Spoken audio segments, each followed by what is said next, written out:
Hey, this is Cameron, and welcome to the lesson log. That's right, I have a lesson today. Well, on that day I had a lesson. It's a different day now, it's already happened. Of course, the teacher today will be Dr. Christopher McDonald. We went on for quite a while. I think the whole thing was like 2.5 hours. I'm just going to show you the first hour this week, and then the second hour we cover some other different stuff that'll be uploaded later on. So, look forward to that. Alright, well, I'm going to let this video start. So, I'll see you on the other side. Smells like gin in here. Are you drinking gin?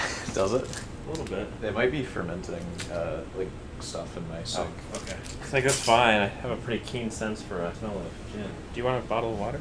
That's okay, I won't drink your water. It's totally fine. I'll probably go back later. Product placements. Yeah, what is it? Saratoga water. It's on, we're rolling, so. Saratoga water. I don't know if they actually have a slogan already. I'll write a jingle for them. Saratoga water, refined taste. Pursuing the art of water since 1872. It's 1872, Saratoga. It's been good, I just got back from the I'm gonna redact the name, but I played for like 2 hours there. Okay, cool. What did you play? Like all rep. So wow. I played Villa-Lobos Preludes and the first etude. I played those like 2 or 3 times each.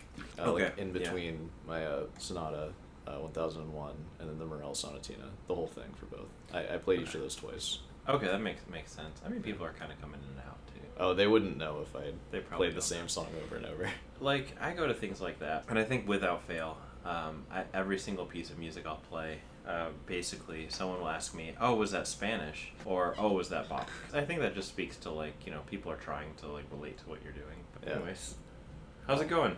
It's good. The Fugue is coming along. I changed it quite a bit. Taken a lot of the stuff that you said. It's getting there. You feeling good about it? Yeah.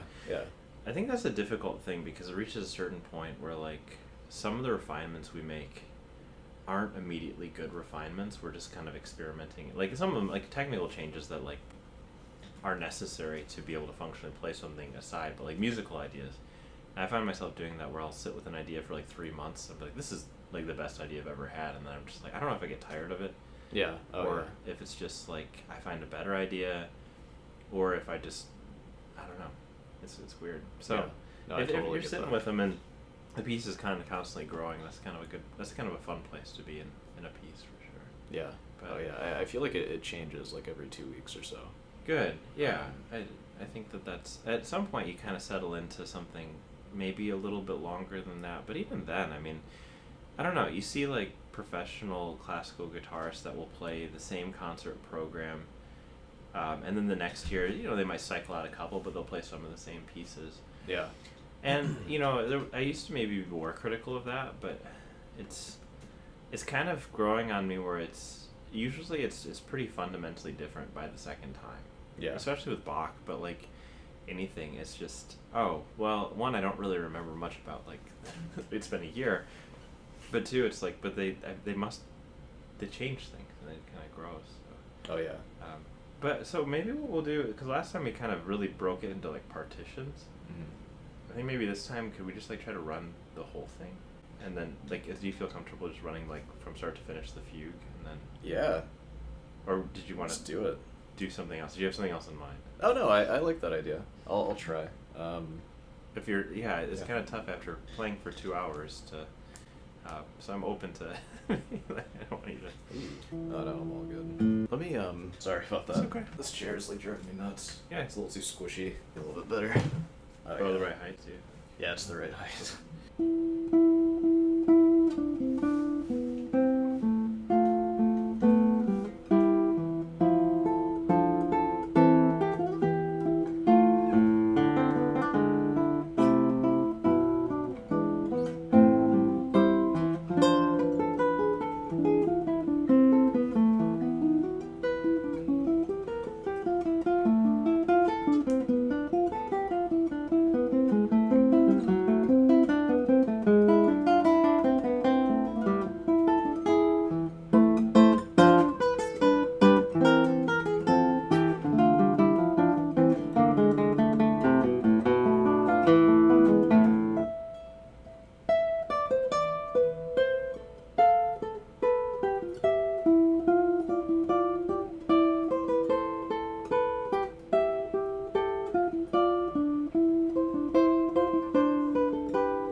So I think that maybe the first thing is I want to just like ask a couple of questions.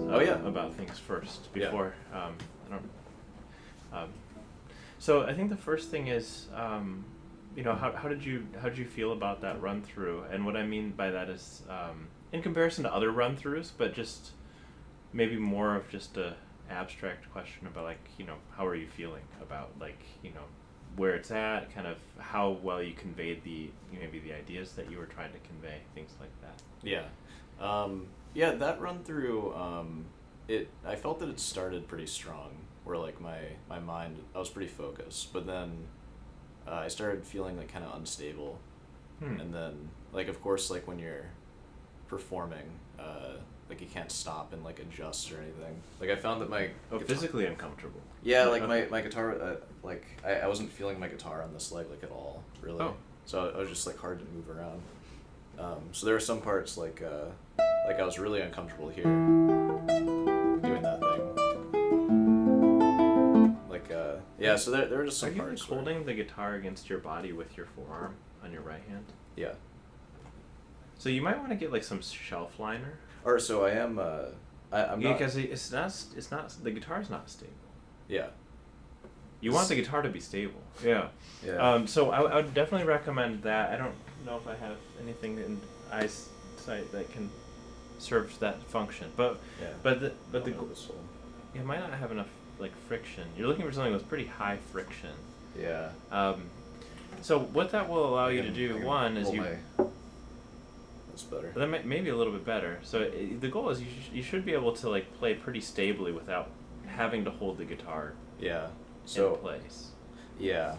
Yeah. So what I think might be happening a little bit in this position is if the guitar starts dropping, one that affects like we're basically shooting at a moving target. And it's like your left hand isn't always the 11th fret on the first string isn't in the same place at all times. Yeah. But you're trying to feel through where it is, and it's changing. And the same with your right hand, you might not be like, okay, I've got to adjust to get a contact point. Yeah. And so it kind of creates this uphill like that. So I think actually that might, especially in that spot, which as you're gripping more with your left hand, as things become more challenging with your left hand, you start gripping harder. So then you're creating this feedback loop with your right hand to feel like and this isn't what we want. It's like if there's a lot of movement like there is in this piece, we want to have our hands being in our arms and body, but mostly our arms and hands, to be free to move at the discretion that we want to be able to move them. Yeah. So I think I can sort of get there with the. Yeah, if you can kind of makeshift it. I do have. I mean, you can go to like the grocery and get, a huge roll of shelf liner a lifetime supply for a guitarist, but not if you're using it for shelves as well. But, so that might be something. I did notice that there was kind of two things that started, and I think one of it was like physical, where as you're starting to get into positions that have like a lot more barring and a lot more of, then you're gripping harder. But then also maybe a little bit psychological, and we do this a lot in performance, and it's very easy for me to say, when things aren't going exactly the way that we hope they'd go, just like ignore that and move on. Yeah. Super easy to say that. Yeah. But to actually do it in practice is much more difficult, because we're like, absolutely. We have this internal dialogue going that's like, that's not what I wanted to sound like. Well, what happened next was supposed to sound like this relative to that. Well, that's not going to be effective. And then all of a sudden we're like in this place, and it's like, okay, well, just don't do that. It's like if you're angry, we'll just stop being angry. It's like, well, I'd like to not be angry. And so I think but maybe let's kind of look at the individual sections a little bit more in a moment. Yeah, and I think I'm definitely most prone to that psychological, unraveling in like a setting, playing the whole thing all the way through, for sure. I mean, I'm sure that's completely normal. Like I think that's the hardest thing to do, to play a piece all the way through. Like that's kind of the final goal of it. Yeah, it is tricky. So, I think it's something that, in performance, I think every guitarist, because we care about the outcome. Yeah. And you'd like to imagine that there's no ego attached to that. It's like, it's just because I care about the beauty of the music. It's like, no, other people are listening to us, and we want to sound good, and we don't want them to be like, why are you doing this? Yeah. And, it'd be really nice if, I think there's, maybe some people out there like, no, I do it for the purity of the music. It's like, well, go up on a stage in front of, 60 or 70 people afterwards, tell me that you did not care. And if you can, like, cool, like, maybe they've gone through the whole, self-realization, meditation. It's like, good for you. I haven't. But I think that can be very difficult. It's the act of letting that go. It has to be kind of, in performance, we have to kind of almost get into a place of like self-forgetfulness, where we're interacting with the sound that we're making, but we're not necessarily attached to the fact that we're making that sound. Yeah. And I mean that in a very, like, that's kind of a weird thing to say. But so what it usually, for me, entails is one, like, if your memory is any bit gapping, then that becomes like a point where you're trying to look at this whole like experience of sound, and then your memory is gapping, and then all of a sudden you're not on the forest anymore, you're immediately on the trees. Yeah. And then you're there, and that's not a good place to be for Bach, really. Like, it's funny because as detailed as Bach is, we don't really want to be actively thinking about the details while we're playing Bach. That's like sensory overload. Like, it's like there's 4 voices happening at the same time. So what that means is part that. I don't know how much, like, so what's your process for, like, memory for this? Like, because I think Bach is like a tricky thing, but what do you do and what are you actively doing towards memory? I divided the fugue out into like 30 or 40 like phrases or like sections, and I basically memorize each one. So if I, like you saw there is one, I had one memory slip where it went right to there. Yeah. That's the beginning of one of the sections. And then you move to the next section. Yeah, so if I do have a slip, I just carry on. I try to not. Yeah, and I think from a performance standpoint, that's what you do. Like you can't just stop and start over the whole piece. And that's I think a layer that's more than you do see people run into that with Bach, where they cut out big chunks of Bach because they don't know where to grip onto. I played the Adagio in like 45 seconds before. Yeah, and it happens. Like, I mean, I've seen some 6 or 7 minute chaconnes. I mean, it just happens. But I think that for me, especially with Baroque music, and maybe Bach especially, if I'm not like trying to memorize it, and that means like visualization, going through that whole process, like 7 or 8 times before a performance, and like I like to have a period of time where I spend maybe 3 weeks really digging into that, and then like spending some time just not trying to forget it, but not thinking about it. Yeah. Because I want to see what happens in 2 weeks. Or a week. I don't have. It's not like I'm not that obsessive about like it has to be this long or something. It's not formulaic, but I want to see like then. Okay, then I try to play it. And it's like, okay, the memory held up really, really well, but these spots the memory didn't hold up very well. So I've got to really make sure. Well, I'm going to visualize through the whole thing. I'm going to try to memorize through the whole thing, but I'm going to really target those, because when we're memorizing something, we're really dependent on our focus and attention at that time. And I don't know about you, but for me, like, sometimes my focus is 100%. Yeah. And then, at a later in a practice session, I don't know, I'm stressed out about, like, this thing I have to do or something, and my focus is 40%, or something like that. And that's the time I memorized a part that I'm having memory slips on. But I don't think we're capable of being that self-reflective to be able to be like, this was the spot. But I think that's something that's helpful. But I think for a performance, and this is something that I was instructed to do by Professor Berg when I was having like a lot of performance anxiety, and it started when I was during COVID doing online performances. Oh yeah. For some reason, like, that flipped me out, and I have no idea why. I was like pretty comfortable performing in front of people. I was like, I feel pretty good about this. I mean, of course, at first, like, we're learning how to do that, but like over time, okay, I feel pretty good about it. But like my first online performance, there's something about like everyone's faces, and so I learned like just close the window and things like that you figure out. But it's like there's these faces that are like as close. I mean, it's almost like, imagine sitting on a stage and people are just like lined up like right in front of you, and you're just like, I don't know, almost as we have to be like amateur psychologists as guitarists, and not like psychologists towards other people, but to ourselves in a way. But it was very much like he had me start journaling about performance, and not like just generally about what I think about performance, but what it is that was like causing me the distress in performance. So there was like this feedback loop between performing for some people. He'd have me play in studio class a lot, and then indicating like, okay, what exactly were the feelings I was having that was contributing to that anxiety and that nervousness. Did you figure it out? I don't know. I don't know if there was like a reason or a solution, but the process of kind of interacting with that internal voice was very useful. Yeah. Because I think a lot of those internal voices we have about performance are very much like catastrophizing worst case scenario voice.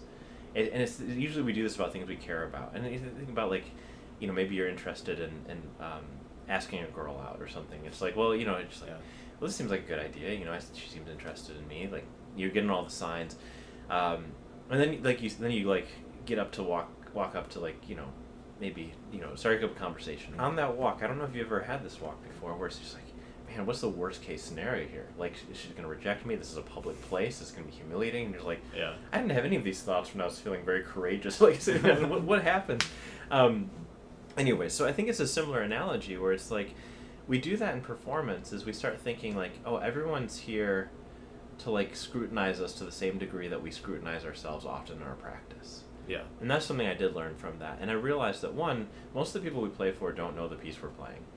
Two, if someone's taking time out of their schedule to go watch you perform because they want you to perform poorly, then that's more of a reflection on them than it is you. And I had an instructor in undergrad, Brad DeRoche. It was talking after a performance, and I think he'd probably be okay with me sharing this story, so I feel like it's okay. Okay. But it's basically after he gave I think it was the R.N. Wes he played with the orchestra. And I asked him, I was like, hey, that was really great. How did you feel about it? And he said something that really stuck with me, which was, for the people that came to watch me play poorly, I'm sure I left them something to be happy about. And for the people that wanted me to play well, I'm sure I also left them something to be happy about. And which really speaks to the sense of, there's going to be mistakes in a performance, no matter what. And I think to date have not had a performance where there was not a mistake. I remember doing a piece I ran through really, really well. But if on the grand scope of a performance, there was something. Yeah. Usually I was like, man, I wish I could take that back. Yeah. Is that kind of striving for perfectionism that we also tend to have with recordings and things like that? It's like we listen to people play the Bach Fugue, and it's a recording, so they had the benefit of they got to play it a bunch of times, splice things together. It's like, yeah, that was perfect. Mm-hmm. But because it was made to be perfect, it was and maybe even then you could argue, well, there's a little fret buzz there or something. But but here we are in performance, and we make a mistake, and we have these things that kind of come to mind. And what I found was the most salient way to kind of work through that was one, getting more practice performing was useful. But the other thing was just finding that, if I could really lock into what the sound was that I was playing and just experience the sound of what I was playing and interact with that. And that was my way of detaching from, self. I was like, the sound is happening, that's where my attention has to be, and it can't really be on these other things. And if I find myself thinking about these other things, nope, I gotta glue back into what does this sound like? Which seems really obvious, because it's like, well, pay attention to the sound. Yeah, but it's not the social implications of playing poorly. It's super obvious, but if we don't practice thinking about what we think about when we're performing, then it's hard. It's super hard, and so I think that's something that maybe, and that was really helpful for me. And I don't there's a certain fallacy with this works for me, so you should try it.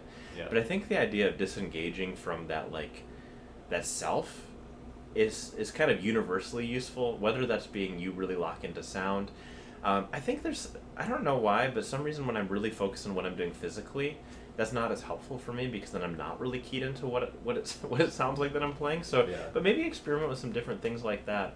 But I think that's something that at least having something tangible to lock back into when you're I'm a little bit dissatisfied with maybe where this is going. But yeah, and then performance anxiety is still going to happen. We have days where we're just going to be more than others, but at least. So I think that's something to kind of think about. Journaling about it. I was pretty anti-journaling. I was like, that's not something I'm going to do. I don't know if it's the upbringing of journaling's not something that I do. I'm somehow above that, which is just silly and doesn't make any sense. Historically, you're oh, these people had these journals. Why am I above that? Of course I'm not. But when I started doing it, I don't do it now, which maybe for other things would be useful. But for that, it was very useful because you had to actually deal with the thoughts and feelings you were having. Again, super obvious. But if we're not directing our attention to it, then it's not that obvious. Yeah. Something that one of my students actually, he was a guitar student, but he's also a very accomplished and good violinist. He told me something with just stuff to think about while playing, and it's something that I've been doing a lot. But if you have a really detailed roadmap of like dynamics that you're always thinking about, that is something that like takes my mind off of any sort of like negative thing. It's very similar, right? It's the sound. Yeah, yeah. And there's something about like that's something that too is like I think I got asked this question before I realized this was something I was doing, but I had this tendency to just like close my eyes during performance a lot. Yeah. And I wasn't really aware that I was doing that. But again, it's just like, you know, the more you can just kind of get away from, you just get into that space where it is just sound and what we're doing. And I think manipulation of sound is like, you know, thinking about that is something very non-specific. I think thinking about like the specific sound, this specific articulation, then you're in the trees again. You're not looking at the picture. But I really like that idea. Yeah. I think that sounds really useful. Well, yeah, it's good because when I'm not thinking about that, it's really easy to just start thinking about the actual physical movements and just like, don't screw this part up, don't screw that up. Yeah. But screwing up like a crescendo, I feel like is a little more, it's less cut and dry. Yeah, what does that mean? You know, it's like well, it was maybe less effective than I hoped it would just gives be. you something else to think about. And I think it probably makes your performance more dynamic. Yeah. But I've been doing that, and that's helped me with like, especially if I'm nervous. Yeah, I think I really like the fact that like that again is something just very tangible. And I had this conversation with, like, I taught a guitar class for a while at the University of South Carolina, and we actually, it was kind of really interesting. We went through Professor Berg's book, Practicing Music by Design, which was an ambitious decision for an elective guitar class. Yeah, yeah. But I was at the point in my degree progress where I was like, I don't need an assistantship next year. Like, let's do it. Let's go. Let's try it. And it was kind of, what was remarkable to me was they were stoked on it. Like I you know, I think it was like, you know, talking to Professor Berg about activities and things, you know, to do with it. You borrowing some that he used, and was like, hey, this is a good activity. This was engaging to me. But you know, but the idea of I'm not 100% sure where I was going with. I mean, I'm gonna get it back around to it. There might be a part that we have to cut out here. That's okay. Because I'm at that point in my life where I just have these moments. I know, right? Is there like a gas leak in here? There might be.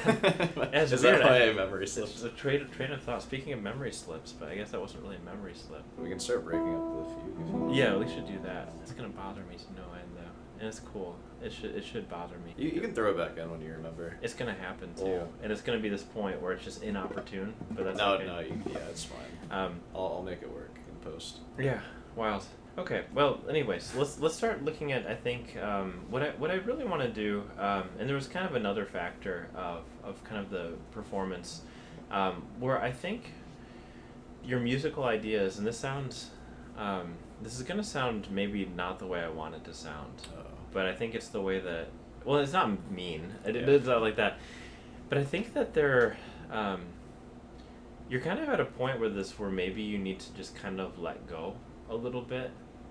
They feel very planned out, and this is something that I think Dr. Rogers is writing a book about, and it's more about composition, but I think it could draw into this, is like the physics, and like physics being maybe an analogy. I don't know, he hasn't published the book yet, so I'm very excited to read it when he does. Yeah. But the idea of music being physical, and having like this inert force, having this kind of continuity, and I think that when we start kind of thinking about like planning it, we're trying to maybe prescribe something to something that maybe should rather be described. So having like an effective crescendo and thinking, well, I have to crescendo this much, or this is a point that I have to crescendo, is more so like maybe you just kind of think about the idea that this is growing and this is going to this point, and then maybe thinking a little bit less about how you're getting to that point, and experimenting more with just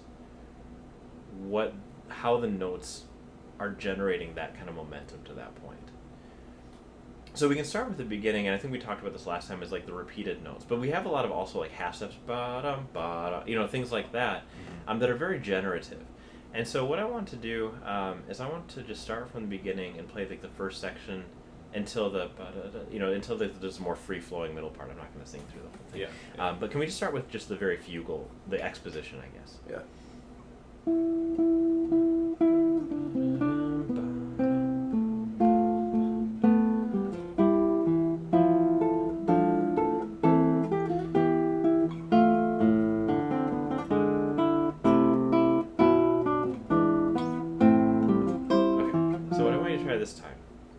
want you to close your eyes while you're doing that. Okay. And what I want you to do is really concentrate, one, on the sound that you're making. But I don't care if there's bad ideas. I don't care if there's ideas after you're like, I would have done that differently. Repeat an idea. I don't care. But just like maybe experiment a little bit with, I don't think even thinking about it as shape, but can you try it again? Try closing your eyes and really focus just on sound and direction.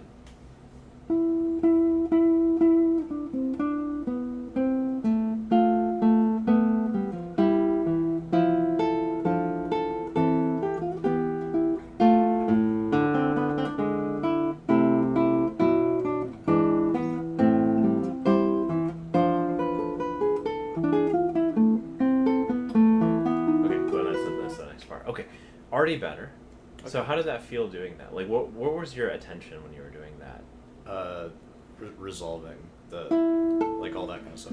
Yeah, it was effective because like you had a feedback loop between what you were hearing and what you're trying to do. Yeah. Okay, so this time, I want you to try the same approximate thing, but I want you to think about the fact that we have no reason to believe that Bach wrote everything to be this very overtly small-scale metrical kind of thing.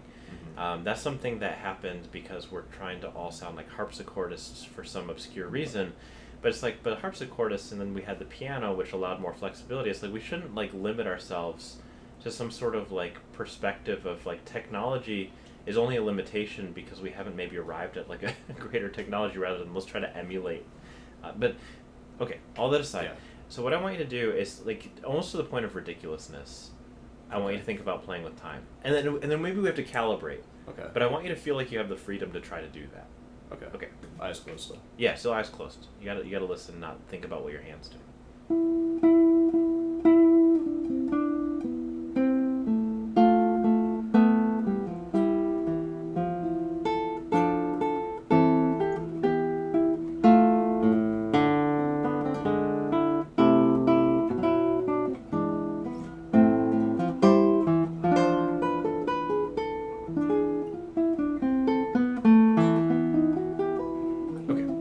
So, how did that feel, and let's reflect on that a little bit. So when you tried that, what was effective, what wasn't? Maybe like that was all effective. But was there anything that you felt like? No, there was stuff that wasn't effective. But I'm just trying stuff like you said. Yeah.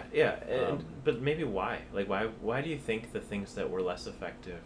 And I have an idea for this, but I want you to like you probably have ideas about that too. So. I think where the stretching time didn't work was when I was kind of obscuring the melody of each like phrase, but it worked well for like separating out parts or like showing off parts. So I think like of rhythm, and I think about rubato mm-hmm. as being this thing that like we should do, of course, but there's this kind of line that we have to walk where we want to be expressive, we want to be able to manipulate time to be able to incorporate expressiveness. I liked what you said about distinguishing lines. I thought that was one thing that I did think was very effective, where I could hear very, very clearly like this idea of, okay, here's this idea again.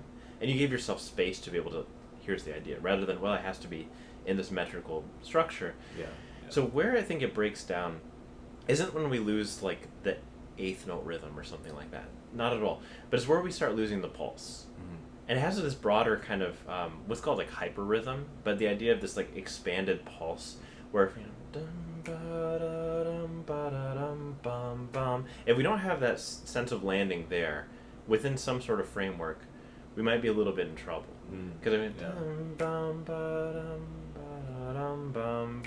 it feels weird. Especially if we have one. So thinking about this like broader scale pulse we need to be able to do, and we have to feel that. It's not, we can even push and pull it a little bit, but we want to make sure that we're not really losing that. Yeah. Other than that, we can kind of do whatever we want with rhythm, and it can kind of function. But there's that point. So I think of it almost like we're pulling a rubber band, right? Like there's a point we want to pull it, but there's a point it's going to break. Yeah. And that's what like we want to experiment a little bit with pulse. Is like where's that? Okay, let's dial it back a little bit from there. It doesn't mean everything has to be maximally rubato. Like that's not what I'm saying at all. But we want to have the freedom to be able to incorporate that, because you are getting like, I think good ideas out of that. So can you try that again?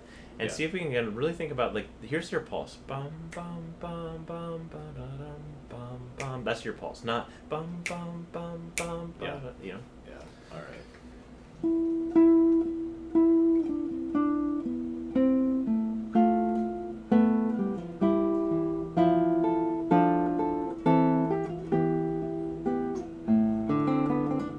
That's right, try it again. It's better. Yeah. It's better.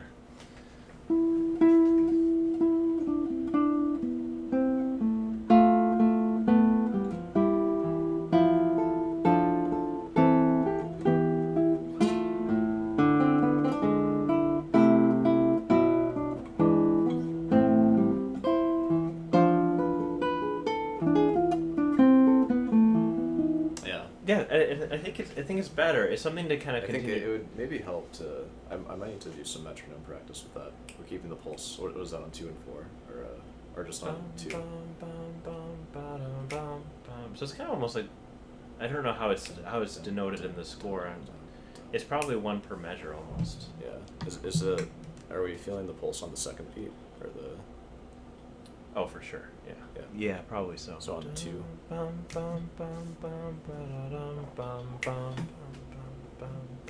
Yeah, definitely. I'm feeling it.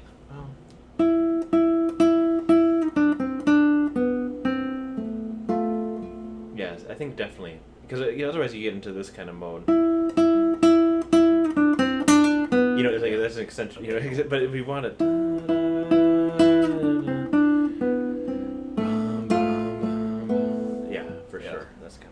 And that has to be structured. We want the elements of the fugue to be like somehow organized within the other elements of the fugue. Yeah. But other than that, where this goes, and there's lots of. I mean, you can even kind of vocalize.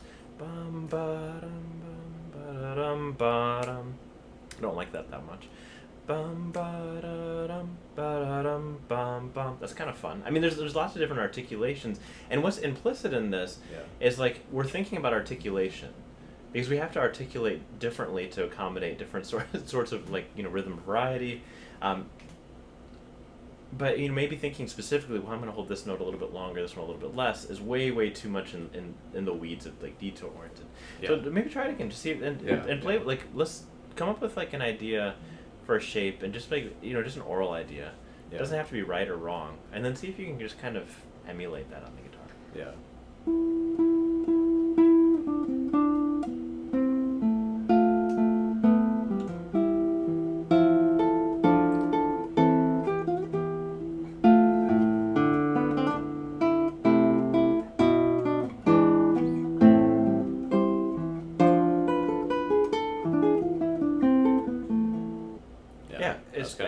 Actually, that was pretty good. What were you were copying? What? Yours, I think. Maybe. Well, okay, so maybe that's why I think it's good. It's self-fulfilling prophecy. But I think that was really effective. And you have to come up with, maybe you try out some different ideas. And we want to think very divergently about this. Like, there's not a right way to articulate that. There are probably ways that are ineffective that we're going to be like, I don't think bum ba da dum ba da da. It's a little bit weird. Yeah. It feels like a little off center, and so we want to make sure that we're not feeling like we're doing something too crazy. But at the same time, it's like just thinking divergently, trying an idea and being willing to throw it out, or I like this part of this idea, but not.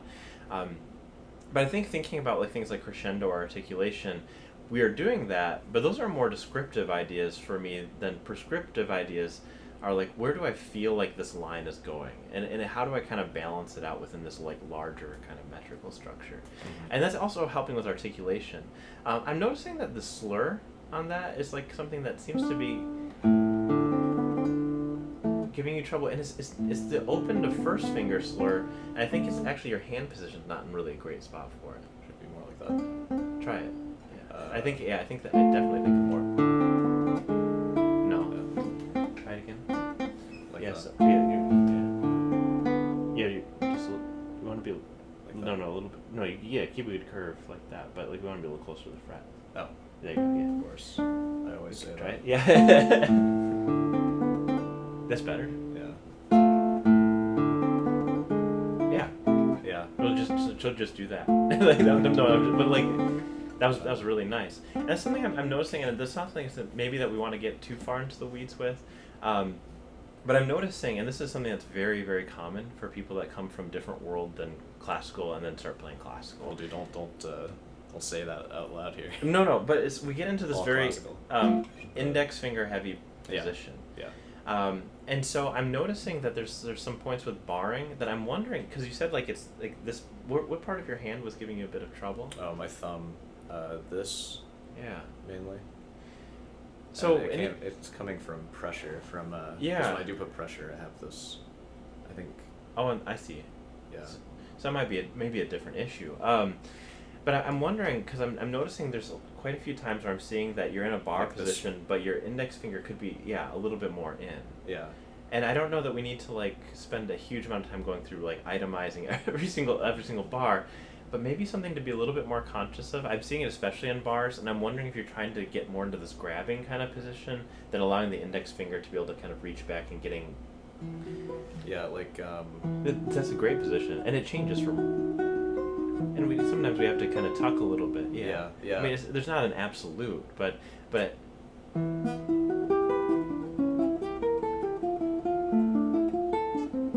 There's no bars That's there. it. But I don't know, were you seeing something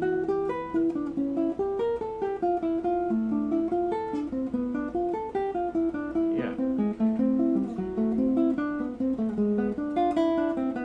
But you see here, like when you're back here. there? Yeah. So I think like. Oh, you think I'm going a little too far? Yeah, I think so. Yeah. And so it's little things like that maybe are contributing to some of that, but I think are also contributing. What's really hard to do in this open position, if we're in this very hyperextended. Yeah. And like that sort of thing. yeah, and this is of course an exaggeration. You weren't like that far, but it makes it a lot harder to get a good contact point on a slur from here than it does if we're in a position where we have more of a range of motion to be able to get it. Yeah. It might feel like we have a little bit too much room at times when we do change. Yeah, I probably just need to do some scale practice in the open position here. So I think maybe some scale practice. I think you had. Don't you have like the Suzuki books, like the guitar books? No. I thought you did. I have a Suzuki violin book. Okay, maybe that's what I saw. Yeah. There are some really, really good. And I don't necessarily think that needs to be a cut and paste method, but I think that there's some really good repertoire that's really D major or A major centric. Yeah. That's very much in the second position with your index finger in that position. That's single line melodies. Mm-hmm.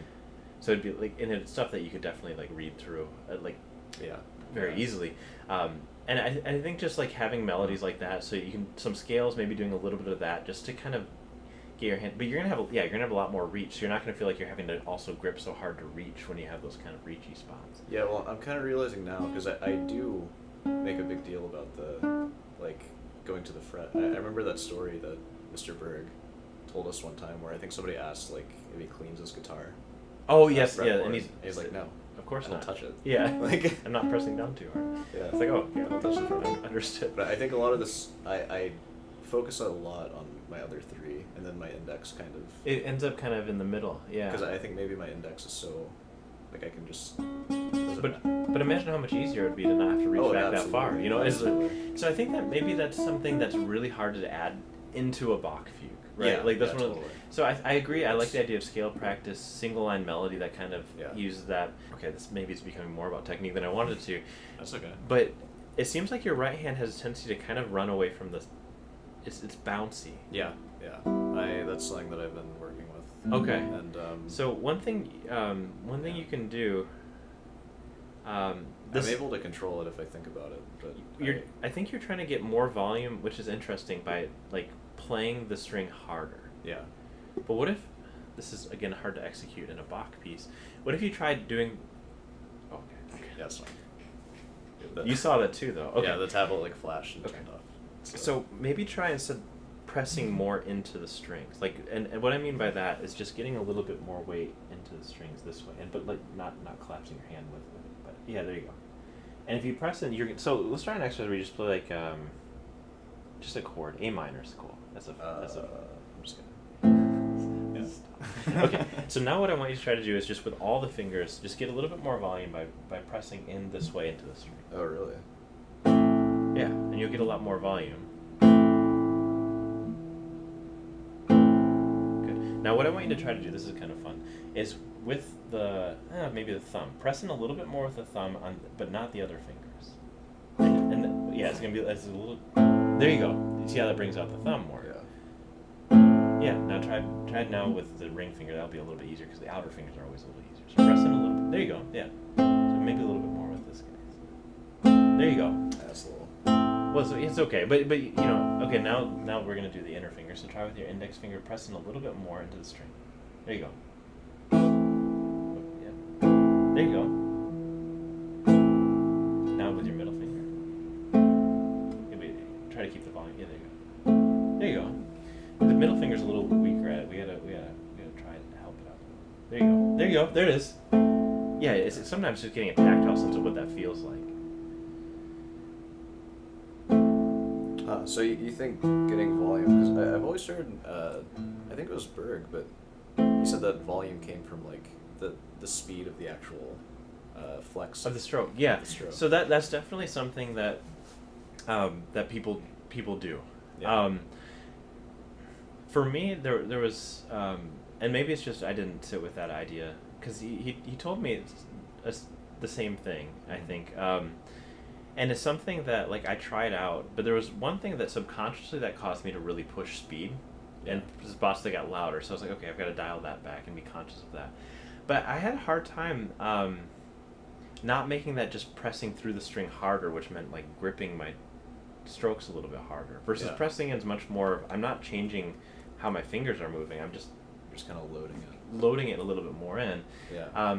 I guess I've never spoken with him about like how he feels about, because that's something that I definitely adopted, the pressing in strings more, and it's not something that we didn't really have a conversation about that. I mean, it makes sense. Like I feel like a lot of these just like quips that we say about hands is probably a mix of a lot of things. Like because I'm sure subconsciously if I am playing louder, I am loading more. Like it's not all just finger stroke. But so what I'm seeing a little bit is you're almost going away from the strings a little bit more, and you're trying to play louder. It's almost you're like trying to pull up to get to get more volume. Yeah. But I think like trying to press in to get more volume. Yeah. Is what you want to go for. So one spot that happens is the after you did a bum bum bum bum bum bum ba da da da da da da ba da da da. Can we try just the bum bum bum bum? And what I want you to try to do is imagine, because this is a good example of a part of this piece that's actually not super difficult compared to, like, it's not like, you know, you have the shape you're moving up, and this could just as well be a Villa-Lobos etude if it wanted to be. Which isn't saying anything about Villa-Lobos, but it's not dense four voice counterpoint. But it's a good opportunity in these little sections to be able to kind of practice something like this versus if you have four voices, like bringing out an index finger a little bit more is hard. So see if you can kind of facilitate the crescendo, especially into the ba-da-da-da-da-da-da, that part. See if that can be kind of your maximum point, but see if you can kind of grow it by steadily kind of pressing in a little bit more rather than starting pulling up a little bit.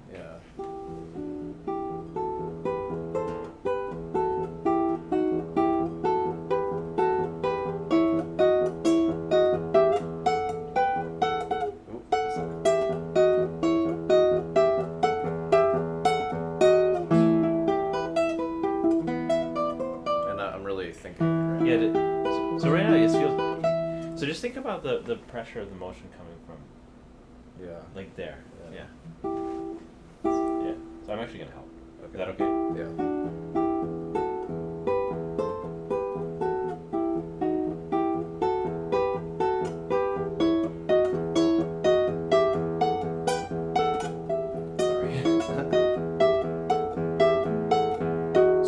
So I feel like I'm fighting you a little bit. Yeah, I feel that because you're trying to run away from the string. Yeah.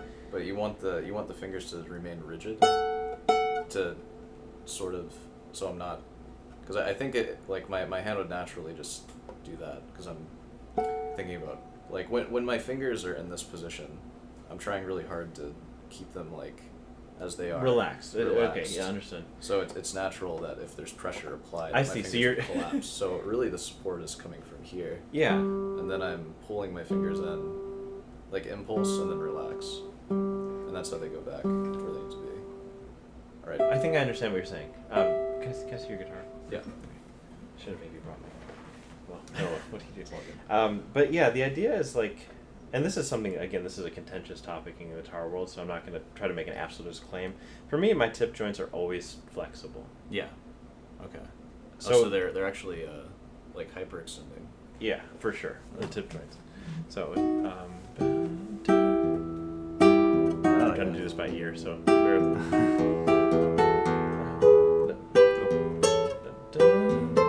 Okay, yeah.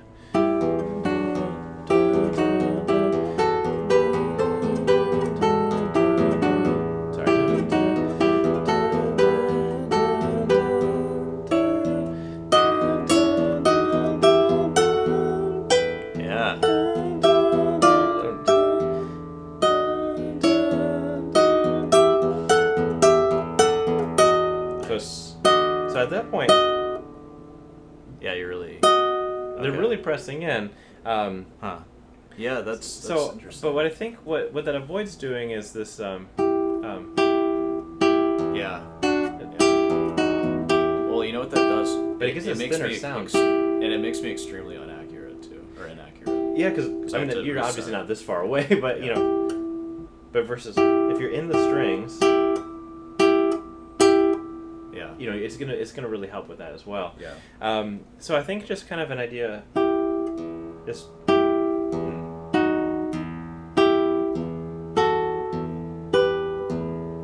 is trying to really be mindful of. It's kind of this touch play idea. So what I'm doing is I'm touch, play, touch. So I'm trying to touch the strings, load, and play. Now you wouldn't perform like that. Yeah. But it's just, I want to get a good contact point. I want to get the amount of pressure in. And I'm exaggerating the amount of pressing in, but let's try that. So instead, because what can happen is we get into this like fluidity of movement where we're trying to like bum bum bum. Yeah. But just touch play, like dum, touch play, thumb. Look at my fingers shake as I load it. Interesting. It's like I have focal dystonia. Well, I don't. Christy gave me focal dystonia in one lesson, and you too, if you take lessons with me. Focal dystonia speed run with Dr. McDonald. I don't want to brag, but my students get focal dystonia faster than anyone's students. 1 hour. 1 hour. That's all you need to ruin your entire guitar career. All right. Yeah. No, my fingers are always shaky and. Interesting. Yeah, there's little like if I move my A finger like by itself. Well, that kind of makes. Wait. What's happening to your index finger though? That's fascinating to me. Yeah, I have shaky hands. But why is your index finger moving when you're? Oh, like it shakes. Oh, that's better. No, it was moving. Maybe it was just in a position. But maybe I was like. I was doing something like I'm trying to. Was I lifting? No, you're. It was kind of. Well, it was kind of coming along with it. I'm wondering. That's interesting. Like that. Yeah. Okay. Anyways, that's not really that important, but it's just. But Okay, so just there you go.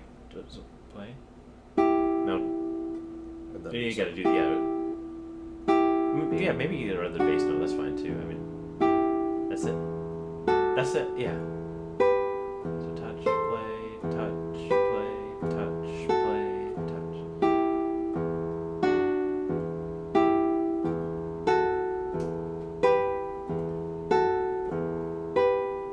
I wonder what we can do. Do you have something like a small stuffed animal or something like that? Something you can something kind of small. I have a Santa hat. That's too big. How do you? Is this giraffe like? Is this cool if I utilize this giraffe? Yeah, it's fine. Is it like it's pretty durable? I found that in the hallway. Okay. It's a USB drive.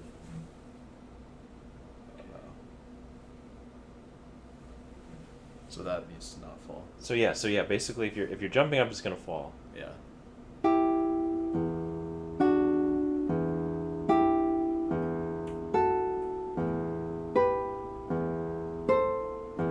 Press and it won't fall. But if you jump up, it will.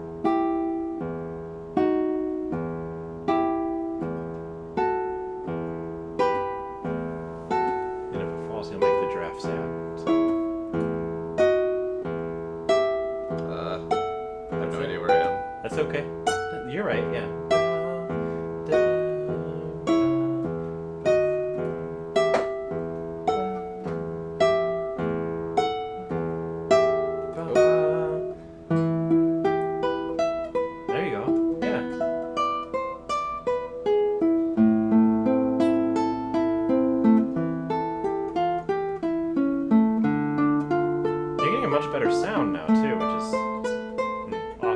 because what happens when we pull away, we get kind of this thinner Yeah. sound because we're getting Yeah. up underneath, but you're getting a much fuller sound, Yeah.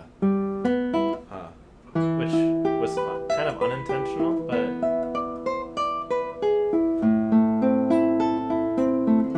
yeah, it sounds just objectively better to me. Yeah, there you go.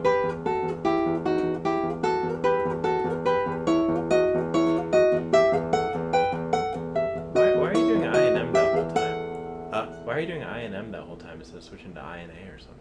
Oh, screw it. Oh, okay. I don't Maybe I try should. to. Do you No, think no, I it's should? cool. No, I would, but Yeah. I'm not really in the business of unless there's a finger. Yeah, it's working relatively consistently, so I'm not in the business Cool. of changing it. But Yeah. it's fine. I can, if you think that that's like what I should do, like that's like standard, I guess. Well, I don't. Yeah, I think for me that'd be a lot easier than having to have I and M trying to split a little further than back. I feel like that would make me error prone. Because I do that a lot, like if I'm playing. Like, And sometimes we do need to split I and M. Like you know, that does have to happen. But for me, like my default is if two strings apart, you know, 2 fingers apart, 1 string apart, one finger apart, and if I can, and if I can't, then fine. You know, then you need to do something else. Yeah. But I don't think it's not ineffective. What it might be doing though is it might be causing your M finger to have to extend a little bit further than like your A finger. Yeah. So it may be a slight positional thing. I think you're probably right. Maybe would be well, that sounds better. Just you're getting a better sound. Yeah.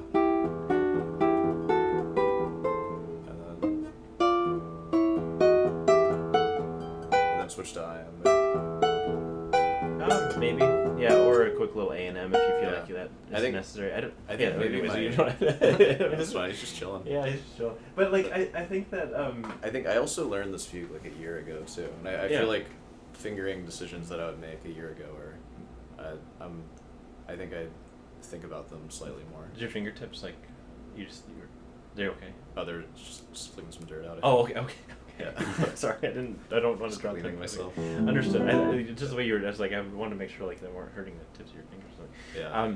So I think that those are kind of, as far as the technical things, I think that left hand position is something but I think really for accuracy, the right hand is something but I think also you're going to find that you're going to have a wider spectrum of dynamic capability doing it that way. Yeah. But you're also going to get a fuller sound being in the strings rather than away from the string. Well, just try the opening of it and try to see if you can press it, you know, into keep on the strings rather than getting away from the strings. Yeah.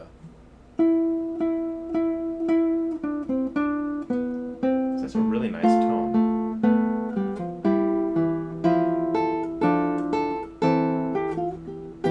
Yeah, there are some parts there like maybe. I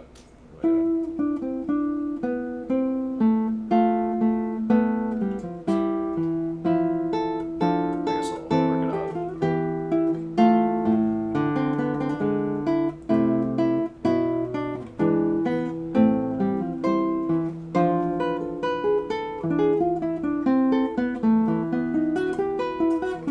Yeah, it sounds way better. So I think combining those ideas with the opening. Now, you know, we want to look at kind of the other parts and do kind of similar treatment.